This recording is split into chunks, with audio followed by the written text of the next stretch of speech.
ma qualité d'imam, mon cas, ah, vraiment, j'ai vu que Jésus est Dieu, hein. J'ai vu que Jésus-Christ, il est Dieu, hein.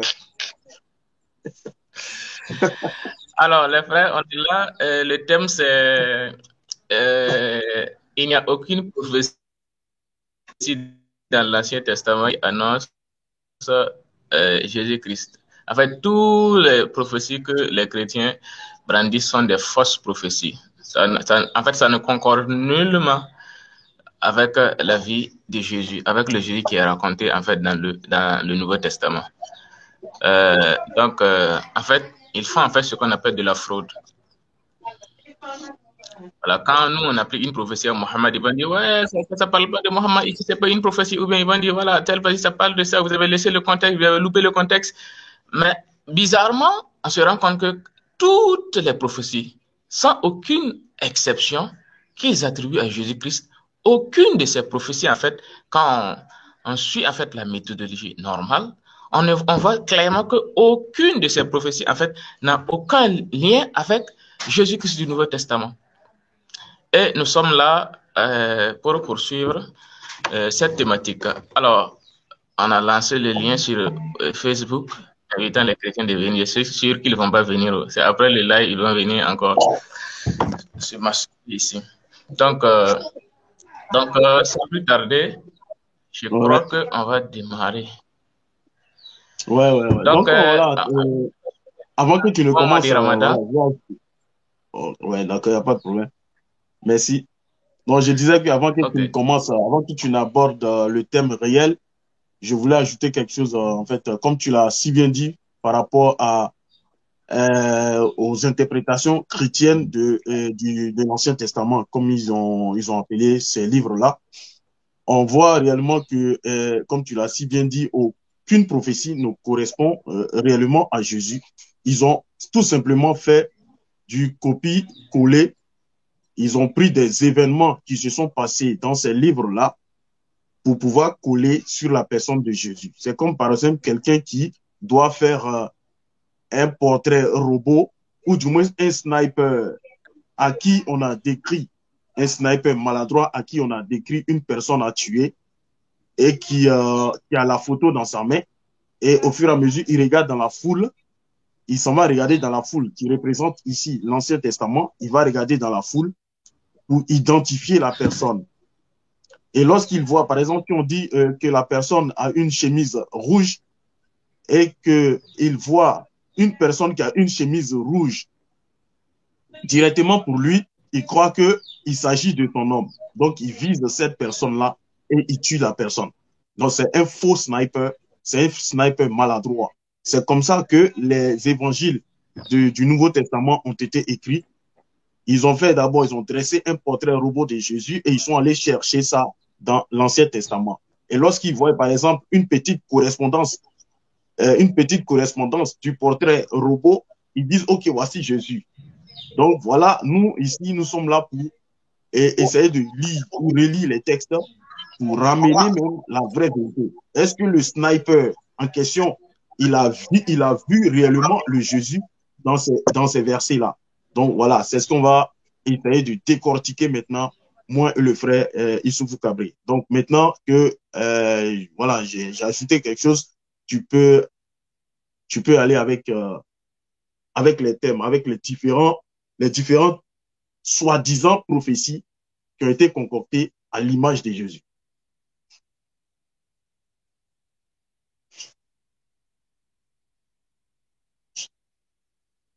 Donc maintenant, tu peux lire, comme l'a dit le frère tout de suite là. Donc maintenant, je crois on va passer à un autre verset.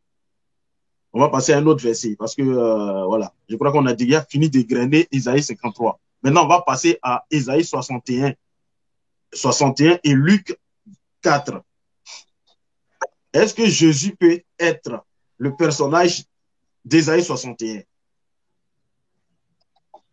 La preuve, quand on dit dans Ésaïe 61, on dit l'Esprit du Seigneur, l'Éternel est sur moi, parce que l'Éternel m'a oint pour porter la bonne nouvelle aux débonnaires, il m'a envoyé pour penser ceux qui ont le cœur brisé, pour annoncer aux captifs la liberté et aux prisonniers le retour à la lumière, pour annoncer une année de grâce de l'Éternel et un jour de vengeance de notre Dieu pour consoler les affligés, et pour apporter aux affligés de Sion et leur mettre un diadème au lieu de cendre, l'huile de joie au lieu du deuil, un manteau de fête au lieu d'un esprit abattu, afin qu'on les appelle les chaînes de justice et que l'Éternel a planté, pour sa gloire Israël. Donc voilà, voici ce texte-là que les chrétiens confondent avec Luc 4. Dans ce texte-là, on dit qu'Israël devait être rebâti. Alors que dans le texte, dans le corps du Nouveau Testament, Israël a été détruit par Jésus le Père, c'est-à-dire Jésus qui se trouve en haut. Israël a été détruit par ce dernier. Ils ont dit encore, ils rebâtiront les ruines antiques, ils relèveront les décombres d'autrefois, parce que c'est ce même Jésus qui parle comme ça. Ils relèveront les décombres. Il est en train de maudire comme ça, il est en train de maudire comme ça Israël. Alors que dans 61, il est venu pour donner la lumière aux gens. Il est venu pour donner la paix. Donc, nous, on est en train de démontrer que, en fait, la mission de Jésus, là, c'est carrément en emphase avec ce qui est dit dans Isaïe 61. Parce que voici ce que Jésus lui-même dit. Il dit, ils rebâtiront les ruines antiques, ils relèveront les décombres d'autrefois, ils restaureront les villes détruites et les décombres des plus anciens âges. Bon, ça, je crois que c'est la continuité d'Isaïe 53. Maintenant, ça contredit l'avènement du Messie. Dans Marc 13, verset 2, il a dit, Jésus lui répondit, vois-tu ces grandes constructions, il ne restera pas pierre sur pierre qui ne soit renversé. Donc, c'est très bizarre, parce que Ésaïe 61 dit que ils vont rebâtir les ruines antiques. Ils vont relever les décombres d'autrefois. Ils restaureront les villes détruites et les décombres des plus anciens âges. Or, ici, Jésus lui-même, qui est venu, qui est censé accomplir cette prophétie, qu'est-ce qu'il dit? Il dit à ses disciples, il dit, vois-tu ces grandes constructions, les constructions, vois-tu cela? Il ne restera pas pierre sur pierre qui ne soit renversé. Il ne restera pas pierre sur pierre qui ne soit renversé. Donc Jésus, il est en train de dire que ici, là, tout ici, là, ça sera détruit. Bon, si il s'agissait de Jésus dans Ésaïe 61, comment est-ce qu'il peut dire encore que tout ça, là, on va détruire ça? Pourtant, lui, il est venu pour restaurer ça. Il est venu pour rétablir tout ceci. Mais lui, maintenant, le voilà, il dit non, tout ça, tout ce que vous voyez là, tout ça, ça sera détruit. Donc, voilà le paradoxe. Ça, c'est un gros paradoxe, c'est un gros mensonge. On ne peut pas dire. C'est-à-dire, quand tu ouvres le livre de Luc, il ouvre les pages d'Ésaïe, Jésus lui-même, il ouvre les pages d'Ésaïe, et puis maintenant, il prend une prophétie et il dit non, ça, il s'agit de moi. Pourtant, quand on lit en bas la prophétie, il ne s'agit pas de Jésus, puisqu'à la fin de sa mission, il dit non, tout ici, là, ça sera détruit. Il maudit même les gens parce qu'il n'a pas pu les réunir.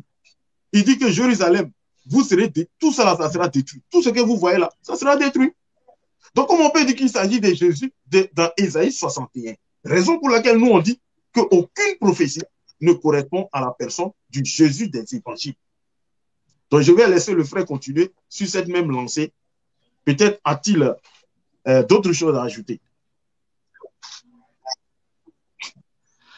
Ok, alhamdulillah. J'espère que le son est toujours bon. Non, le son est bon. Le son est bon, okay. Le son est bon. Donc, merci beaucoup, frère Yao. C'est clair, en fait. Lorsque nous poursuivons Ésaïe 61, qui en fait, les évangiles, Luc, en fait, 4, nous attribue, en fait, cette prophétie ou comment on appelle ça, ce chapitre à Jésus-Christ. Il dit que Jésus-Christ aurait dit qu'il s'agit de lui. Bon, mais il se trouve que lorsque nous examinons Ésaïe 61, ça n'a aucun rapport avec la personne de Jésus. Ça n'a aucun rapport. Et Jésus-Christ du Nouveau Testament ne peut en aucun cas être l'accomplissement ou celui qui accomplit cette prophétie. Pourquoi? Parce que lorsque nous poursuivons Ésaïe 61, le verset 5, il nous dit, Les étrangers y demeureront et paîtront vos troupeaux. Les fils de l'étranger seront vos laboureurs et vos vignerons. Je ne sais pas si vous avez bien entendu. Les étrangers y demeureront et paîtront vos troupeaux. Les fils de l'étranger seront vos laboureurs et vos vignerons. Ça veut dire que le Jésus-Christ qui est annoncé ici, la personne qui est annoncée ici dans Ésaïe 61, c'est une personne qui doit instituer l'esclavage des nations pour Israël. Ça veut dire que nous, actuellement, si c'était le Jésus-Christ qui était, en fait, si c'était Jésus-Christ en fait, qui était annoncé dans Ésaïe 61, il devrait nous faire en fait des esclaves d'Israël. En fait, c'est nous qui devons cultiver les vignes d'Israël. C'est nous qui devons labourer pour Israël. Vous voyez. Or, le Jésus-Christ qui est venu, il n'a ni fait la guerre, il n'a ni assujetti aucun peuple. Or, le personnage qui est présenté ici, c'est un personnage qui devait assujettir les nations, qui devait faire des nations des esclaves, comme le dit clairement le verset 5. Et le verset 6 dit, d'Ésaïe 61, mais vous, on vous appellera, les Israélites, les sacrificateurs de l'Éternel. On vous nommera les ministres de notre Dieu. Vous mangerez les richesses des nations.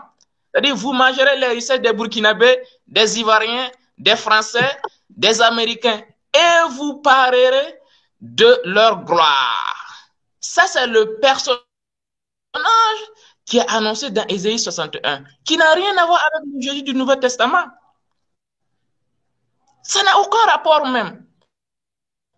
Est-ce que Jésus a assujetti la France? Est-ce qu'il a assujetti les États-Unis? Est-ce qu'ils ont assujetti le Burkina Faso, la Côte d'Ivoire? Non! Pourtant, le personnage en question devrait faire toutes ces choses. Il devrait faire des nations des esclaves. Il devait travailler pour Israël. Ce que Jésus-Christ n'a pas fait.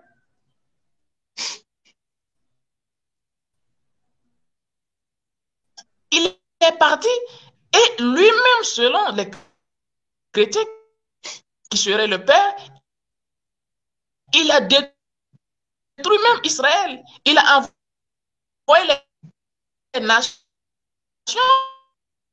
pour venir détruire Israël. Or, ça devait être le contraire. C'était Israël qui devait détruire les nations, qui devait assujettir les nations. Donc, enfin, Ésaïe 61 n'a rien à voir avec Jésus. Arrêtez de lire des mensonges. Arrêtez d'attribuer des mensonges à Jésus-Christ. Arrêtez ça. Il n'y a aucune prophétie dans l'Ancien Testament qui parle de Jésus-Christ. Ça n'existe pas. Ça n'existe pas et ça n'existera pas. Et lorsque nous poursuivons, on nous dit au verset 7, au lieu de votre honte, vous aurez double part. Au lieu d'opprobre, ils se régiront de leur sort. Ils posséderont ainsi double part dans le pays et il y aura pour eux une joie éternelle. Il y aura pour eux une joie éternelle. Donc, ça, c'est ce que le personnage d'Ésaïe 61 devrait instituer. Il devrait faire Israël le plus fort. Il devrait faire Israël, en fait, qui devrait hériter, en fait, qui devrait, en fait, assujettir toutes les nations. Mais on se rend compte que le Jésus-Christ qui nous est présenté dans le Nouveau Testament, n'a rien fait de tout cela. Et malgré cela, on a des chrétiens qui viennent nous dire Jésus-Christ du Nouveau Testament est annoncé dans l'Ancien Testament, et d'autres même citent même des versets qui disent que oui, toute l'Écriture parle de lui. C'est lui le Messie. Oui, on est d'accord, c'est lui le Messie. Mais les personnages qui sont annoncés ou les prophéties que vous attribuez à ce Jésus-Christ-là, non, il ne peut pas être, ça ne concorde pas avec lui. Donc, ça veut dire il faut que vous enlevez même l'Ancien Testament du Nouveau Testament. C'est deux livres qui sont complètement contradictoires. Ouais. C'est deux livres complètement différents. Il n'y a aucun lien entre le Nouveau Testament et l'Ancien Testament. Votre livre, c'est le Nouveau Testament. Gardez ça. Les Juifs vont garder leur Ancien Testament. Et les musulmans, leur Coran. Là, on est tranquille. Mais arrêtez de prendre ce que les Juifs, en fait, les Écritures des Juifs, pour attribuer à Jésus-Christ du Nouveau Testament. Ça n'a aucun rapport. Aucun rapport. Et aucun chrétien ne peut prouver le contraire. Donc, arrêtez le mensonge. Il n'y a aucune prophétie du livre des Juifs qui annonce Jésus-Christ du Nouveau Testament. Non, ça n'a en fait, c'est deux livres complètement différents.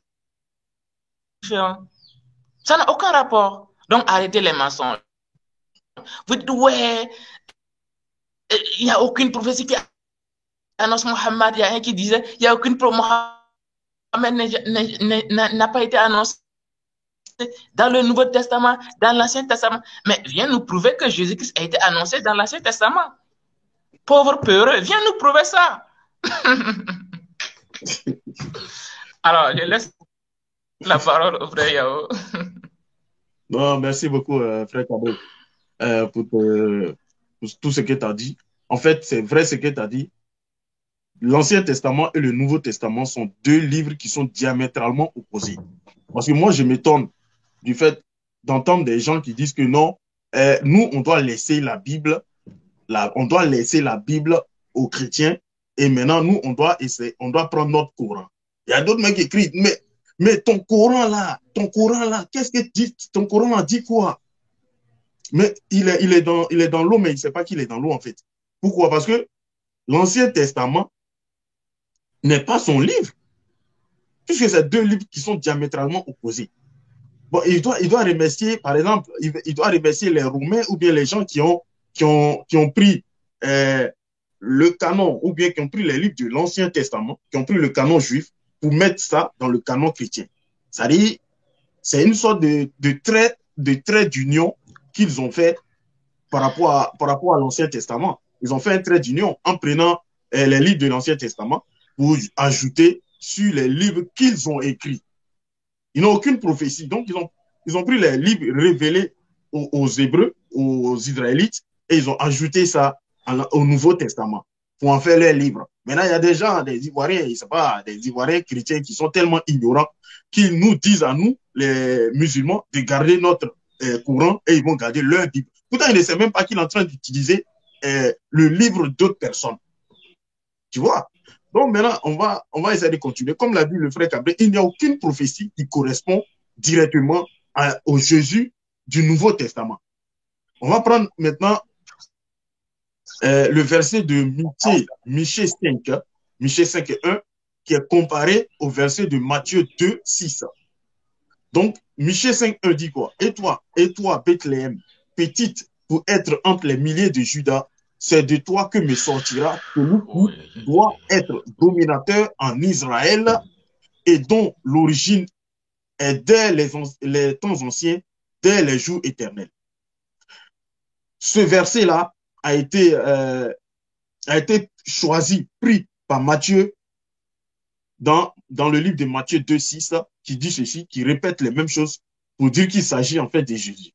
Matthieu 2, 6, on dit, et toi, Bethléem, terre de Juda, tu n'es certes pas la moindre entre les principales villes de Juda, car c'est de toi qui sortira un chef qui paîtra Israël, mon peuple. Donc, Matthieu, il a pris cette prophétie, enfin, il a pris ce verset de Michée pour en faire une annonce de Jésus. Pourtant, il n'y a rien, il n'y a aucun rapport avec le Jésus qui, en réalité, a eu un début et il a eu une fin dans les évangiles. Donc, on connaît les origines de Jésus. Or, ici, on dit l'origine de la personne ici remonte aux temps anciens. Mais on connaît l'origine de Jésus. Jésus, si les gens ils veulent dire que Jésus il est Dieu, alors que Dieu n'a pas d'origine. Bon, ici, là, on dit les origines du personnage qui se trouve dans Michée 5.1. Ce personnage-là, il a un début. Il a des origines. Maintenant, Michée continue. Parce que lorsqu'on s'arrête sur la seule phrase du verset 1, comme l'a dit Matthieu, dans Matthieu 2.6, quand on s'arrête sur la seule phrase, ça peut biaiser et ça peut tromper les gens. Donc, pour pouvoir déceler ou pouvoir dire qu'il ne s'agit pas de Jésus, on va continuer au verset 2 et au verset 3 et suivant. Dans le verset 2, on dit, il sera un roi sur toute la terre. C'est-à-dire le personnage de Michée sera roi sur toute la terre. Mais Jésus n'a même pas été roi en Israël. Les gens ont voulu le couronner, il a enlevé sa tête, et il est parti sur la montagne, sur la colline. Il n'a pas voulu être roi. Donc, Jésus aussi, il a nié être il a nié que son royaume n'est pas de ce monde. Jésus a dit que son royaume n'est pas de ce monde. Alors que le personnage de Michée 5.1 sera roi sur toute la terre. Donc c'est un gros paradoxe, c'est un gros mensonge de dire que Michée là, il s'agit de Jésus. Il ne s'agit nullement de Jésus, puisque Jésus n'a même pas été roi. Il dit que lui, mais son royaume n'est pas d'ici. Son royaume n'est pas d'ici. En le personnage de Michée, son royaume, il sera roi sur toute la terre. Et Michée 5.4 continue. On dit, il se tiendra là et paîtra les brebis dans la force de l'Éternel, dans la majesté du nom de l'Éternel, son Dieu. Et elles se reposeront, car il sera grand jusqu'au bout de la terre. Donc, tu vois, la prophétie ici, ça continue. La prophétie continue, ou du moins, ça, le personnage, le verset de Michée, là, ça continue jusqu'au verset 4, où on dit le personnage se tiendra là et paîtra les brebis. Mais où est-ce que Jésus a fait cette chose-là? On dit dans la force de l'Éternel, dans la majesté du nom de l'Éternel, dans la force de l'Éternel et dans la majesté du nom de l'Éternel. Elles se reposeront car il sera grand jusqu'au bout de la terre. Mais Jésus, il n'a jamais rien accompli de cela. Quand il dit dans Jean 18, verset 36, il dit, mon royaume n'est pas de ce monde. Jésus, répondit Jésus, si mon royaume était de ce monde, mes serviteurs auraient combattu pour moi, afin que je ne fusse pas livré aux Juifs. Mais maintenant, mon royaume n'est point d'ici. Donc, Jésus, il ne peut pas accomplir, si toutefois Michée 5.1 jusqu'à 4 est une prophétie, Jésus n'a aucunement accompli cette prophétie, d'autant plus que ce personnage qui est roi dans Michée, il est roi sur toute la terre, mais Jésus, il déclare noir sur blanc, clairement, que lui, son royaume n'est pas de ce monde. Le personnage de Michée 5, il sera roi sur toute la terre, c'est-à-dire il va gouverner toute la terre, mais Jésus dit que si son royaume était de ce monde, ses disciples allaient combattre pour lui. Ses disciples allaient combattre.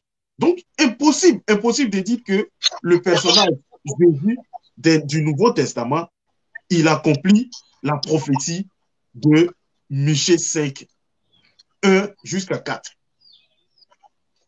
Parce que le personnage de Michée 5 jusqu'à 4, il va faire un combat physique, il va accomplir un combat physique, il sera roi sur toute la terre.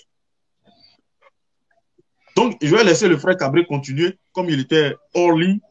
Il faut essayer de continuer sur Michée 5, 5. Et je me suis arrêté à Michée 5, 4, qui n'est nullement Jésus-Christ, parce que Jésus, Ok, son j'espère royaume que... n'est pas de ce monde, et Ok, le personnage de Michée, il sera roi sur toute la terre. Toute la terre, et non au ciel. Toute la terre. Donc voilà. Donc on a affaire à des fake prophéties, à des fausses ok. prophéties sur Jésus. Le son est Voilà, continue. bon, tu m'entends Le bien? son est bon. Ouais, ça va.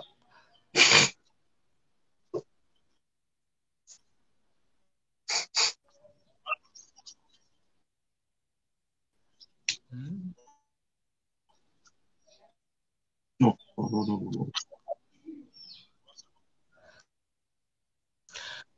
Ok, alhamdulillah. Donc, comme le frère venait de dire, en fait, les chrétiens ne font que attribuer des prophéties, en fait, qui n'ont rien à voir avec la personne de Jésus. On voit que clairement, on a Matthieu qui attribue Michée 5 à Jésus. Alors que comme nous venons de l'entendre avec le frère Yao, ça n'a absolument rien à voir avec le Messie. Absolument rien à voir.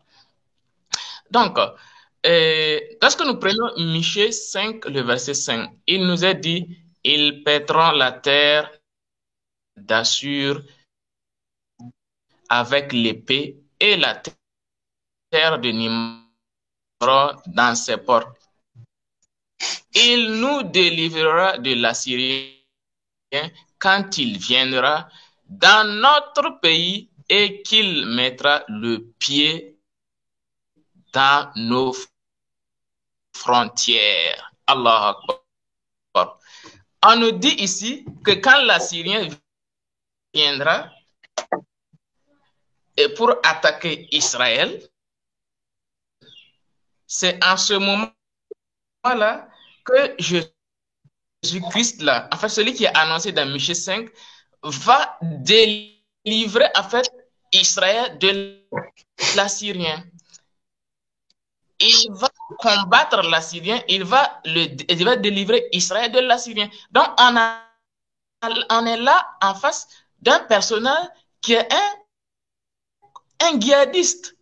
Or, le Jésus-Christ de la Bible, du Nouveau Testament, est un personnage qui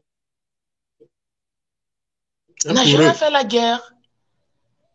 Et les chrétiens nous disent que c'est lui le roi de la paix.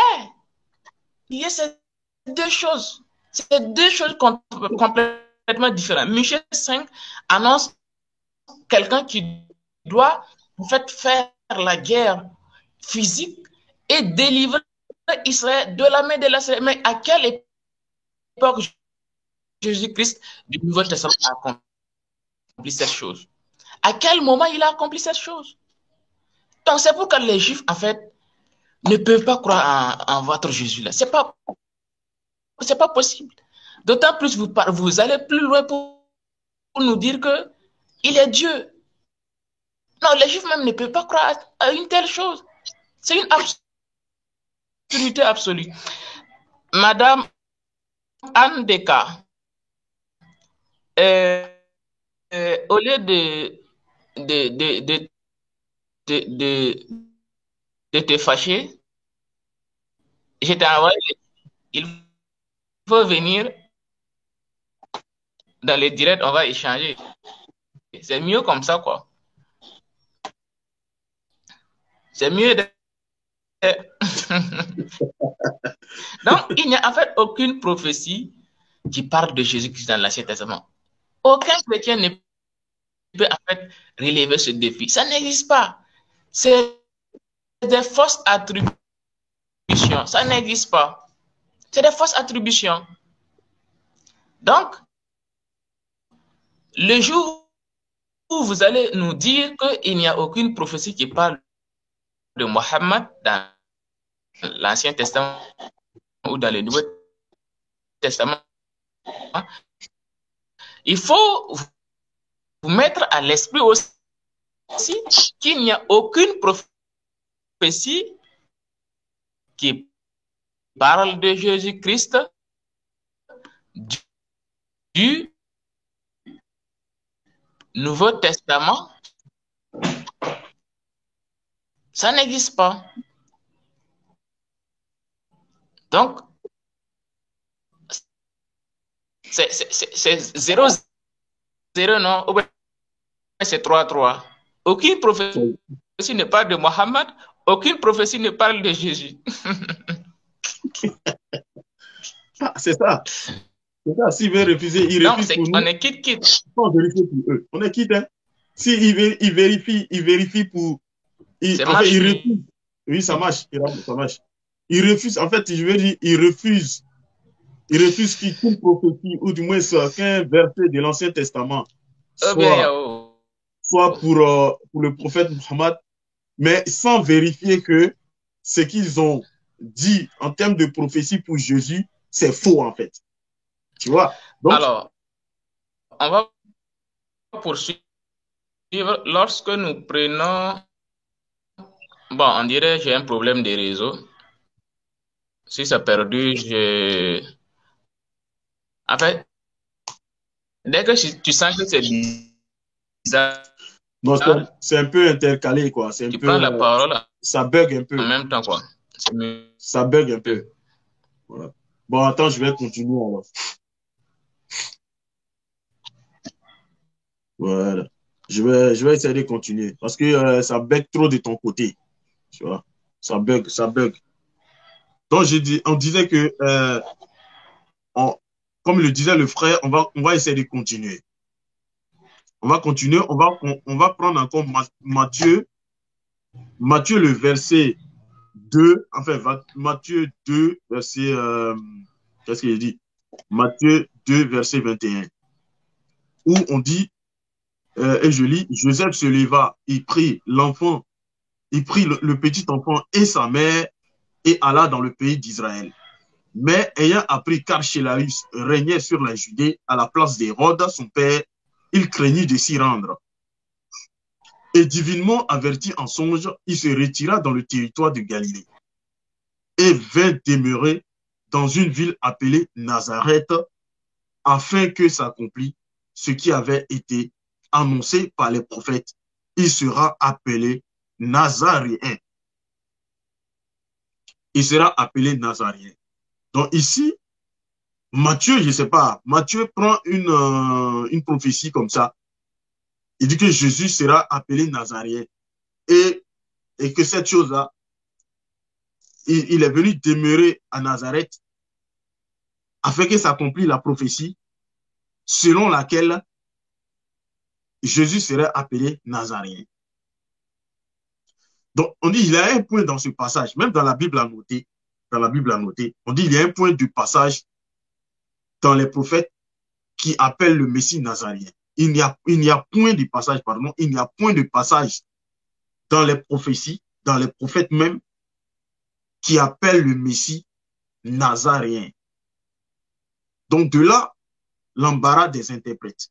Les interprètes ont été vraiment dans l'embarras par rapport à ce verset-là, qui ont recouru aux moyens les plus divers pour expliquer ces paroles. Donc il faut écarter d'abord l'idée que Matthieu cite un prophète perdu ou un livre apocryphe ou qu'il fait allusion au vœu du Naziréa, comme dans Nombre 6, verset 13. Donc, cette dernière opinion, généralement admise au temps de Calvin, tout le monde connaît Calvin, et qu'il partageait, voilà le commentaire, est grammaticalement fausse. Ça, c'est la Bible annotée qui dit ça. Est grammaticalement fausse et elle ne convient point au caractère du Sauveur. Un passage d'Ésaïe 11.1 a mis l'exégèse sur la voie d'une interprétation plus admissible.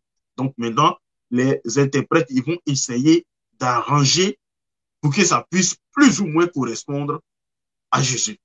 Ça, c'est la Bible annotée qui le dit. On dit là, le Messie est annoncé comme un rejeton.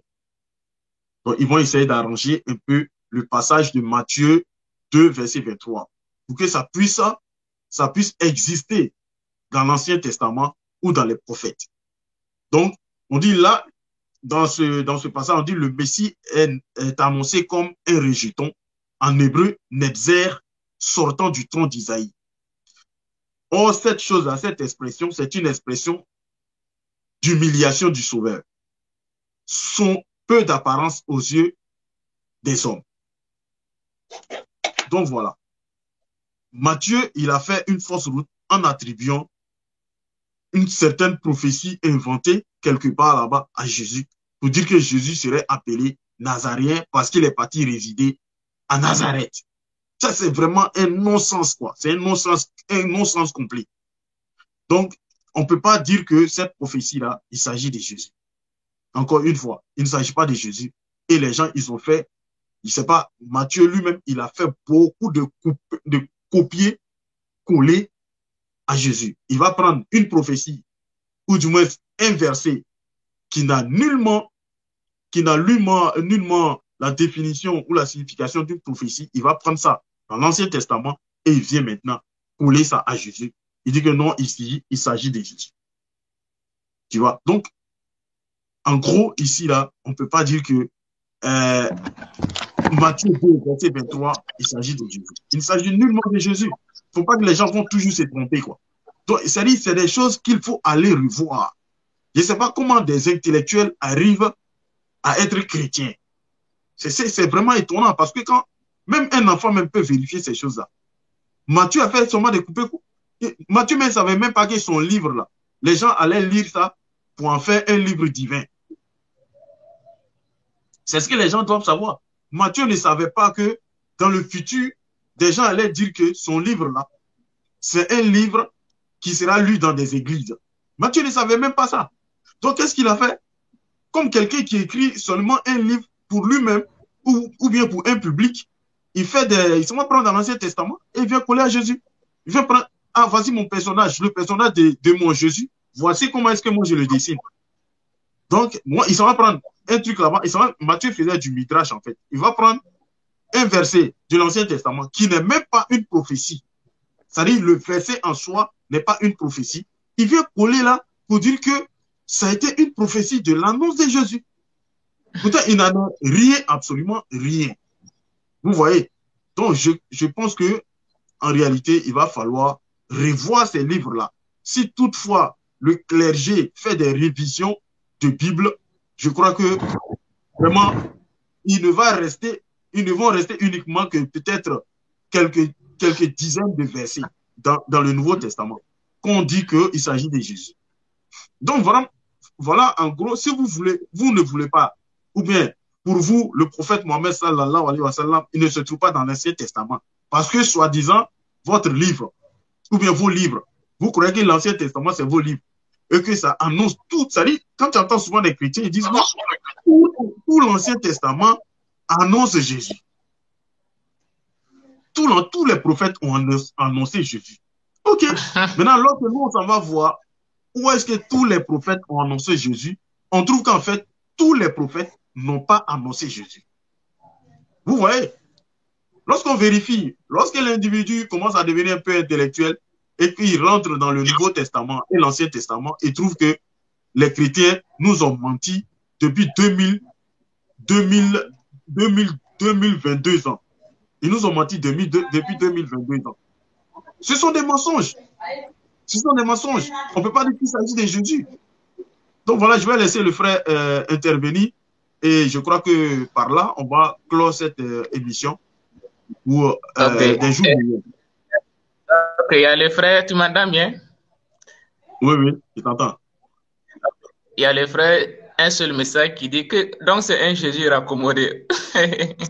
C'est pas raccommodé, mais mieux même. Parce que si on a raccommodé pour trouver Jésus, c'est mieux. Parce que quand tu peux oui, si tu raccommodes des habits, tu prends plusieurs tissus pour trucs, il va sans dire que tu peux porter cet habit-là. Mais on ne peut même pas. Voilà, ça vaut mieux. Mais là, Jésus, on ne peut pas le raccommoder même avec un verset de l'Ancien Testament. C'est carrément avec des versets de l'Ancien Testament. C'est carrément impossible. Impossible. Tu vois? Alors, donc, les frères, les chrétiens, c'était avec plaisir. Il y a des chrétiens qui sont là, mais ils ne veulent pas venir dans le direct, malheureusement. Donc, je vous donne rendez-vous à 13h, temps universel. On va poursuivre la même thématique avec le frère Henri Kwame. Voilà, donc je crois que on va s'arrêter là pour le moment. Donc rendez-vous à 13h. J'espère qu'à 13h au moins, il y aura des chrétiens qui vont prendre leur courage et nous appeler pour nous prouver que le Jésus-Christ du Nouveau Testament a effectivement été annoncé dans l'Ancien Testament. Donc on vous attend, hein. Donc le frère, tu peux conclure et puis c'est bon, je crois. Ouais, non, non, j'ai rien d'autre à ajouter. En fait, c'est ça. Donc voilà. On va retrouver le frère Kwame Henri Ekra et le frère Issouf Kabré dans 2 heures de temps. Et peut-être, voilà, si possible, si je peux intervenir aussi, je vais essayer Voilà, de rentrer. De rentrer Inch'Allah. Inch'Allah. voilà, Inch'Allah. Donc voilà, je Donc, remercie tout le monde, je remercie tous ceux qui ont suivi le truc. Et aussi, je leur demande de partager beaucoup, partager, parce que il faut qu'on essaie d'enlever la poutre qui se trouve dans le Nouveau Testament. Voilà. On va essayer d'enlever le mauvais grain ou bien l'ivraie. On va essayer de, puisque l'ivraie, le blé a poussé, on va essayer maintenant d'enlever l'ivraie. Donc, assalamu c'est le alaikum temps wa de rahmatullahi. récolte est arrivé, on va enlever livrer. Voilà. Le temps de la récolte est arrivé, donc c'est à nous maintenant d'enlever, d'extraire l'ivraie. Voilà. Pour accomplir là, maintenant la prophétie de Jésus. Le fils de l'homme est venu pour enlever livrer. Il est en Côte Ouais. d'Ivoire, non? Il est en prison, non? Ah, ça, il est encore d'Ivoire, tu vois. C'est bizarre. Hein? Donc, on vient au bon moment. On vient au bon moment pour enlever l'ivraie, pour extraire l'ivraie. Il a été Donc arrêté voilà. encore par Pilate. Il ne sera pas crucifié. Ah, on verra, on va voir s'ils vont le crucifier. C'est ça, on appelle Maintenant, si, l'éternel moi, recommencement. si on pouvait le crucifier, les pieds en haut, la tête en bas cette fois-ci. Comme pour Pierre. Tout ça aussi, là, c'est des mensonges aussi. On va essayer de rentrer là-bas aussi. Tous ces trucs pour dire que non, ils vont tuer les disciples, tout ça, c'est faux aussi. Prochainement, on va revenir dessus, Inch'Allah. Ok, Donc voilà, donc salam rendez-vous à alaikum wa rahmatullahi wa 3. barakatuh. Wa alaikum salam wa rahmatullahi wa barakatuh.